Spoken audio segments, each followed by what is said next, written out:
Dust rolled across the plain like a curtain of smoke as the stagecoach rattled toward Jed Callaway's ranch. He stood waiting by the fence, boots sunk in red dirt, hat pulled low against the wind. The sun hung heavy and mean above the hills, painting everything the color of old brass. Jed had asked for a wife. Truth was, he'd asked for company, but he wasn't expecting much more than another disappointment. Life had taught him to expect little and lose less. The coach shuddered to a halt. Laughter burst from inside, sharp as a whip crack. Then she stepped down, small, thin, and trembling. Her name was Mary Beth, though the others called her something cruel as they tossed her bag into the dust. One woman smirked. "You sure he ordered you?" The words hung there, cruel and hot. Mary Beth's cheeks flushed, but she didn't answer. Jed watched her straighten her back despite the mockery. Her dress was plain homespun, her bonnet faded, yet her eyes, gray as a storm sky, met his with quiet defiance. Something in that look tugged at him. He took her bundle, brushed the dust away, and said, "Reckon you've come a far piece, miss." She nodded. "They said you needed a wife." Her voice quivered, but she stood her ground. The others snickered as the coach rolled off, leaving only wind and silence between them. Jed cleared his throat. "Ain't much here but work and quiet." "I'm used to both," she replied. For a moment the world stilled. The storm clouds broke apart, a sliver of gold light cutting across the pasture. Jed studied her face, not pretty by town standards, but strong in a way he'd near forgotten existed. He tipped his hat. "Then let's get to it." Morning on the Callaway ranch came cold and early. Mary Beth rose before the rooster's cry, her fingers raw from milking and mending. The air smelled of hay and iron. Her breath made little ghosts in the dawn. The ranch hands watched her work with sideways grins, whispering between themselves. "She's the one they sent as a joke," one said. She heard him but kept her head down, scrubbing the trough until her knuckles bled. Jed saw it all. He'd meant to keep his distance.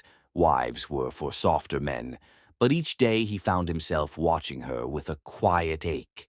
She never complained, never asked for rest.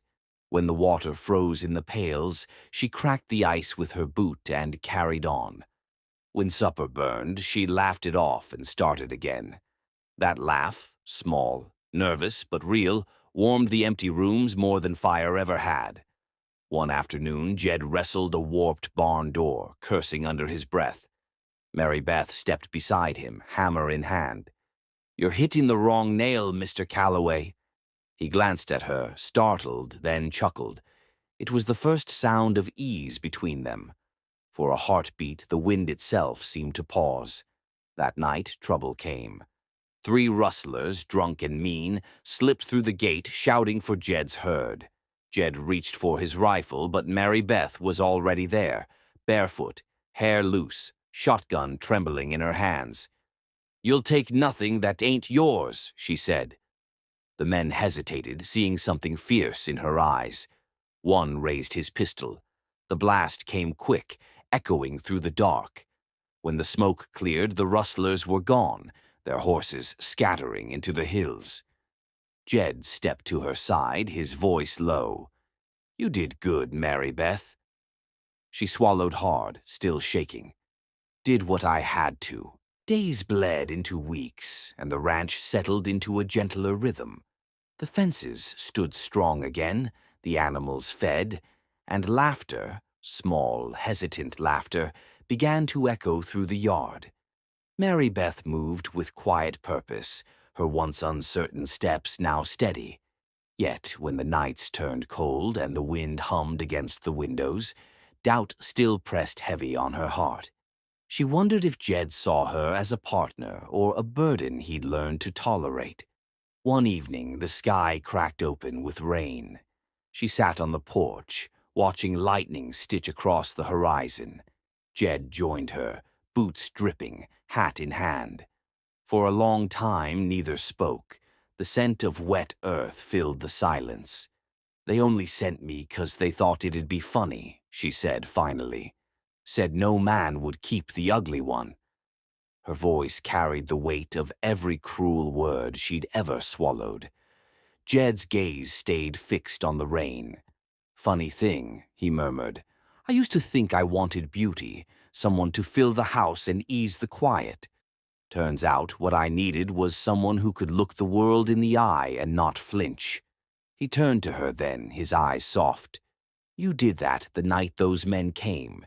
You've done it every day since the rain slowed, tapering into mist. Mary Beth looked up, the faintest smile tugging at her lips. Jed reached out, rough fingers brushing hers. You were never the joke, Mary Beth, he said. You were the answer. In the pale dawn that followed, the land shimmered clean and new. From the barn came the sound of her laughter again, steady, sure, alive. And for the first time in years, Jed Callaway laughed with her.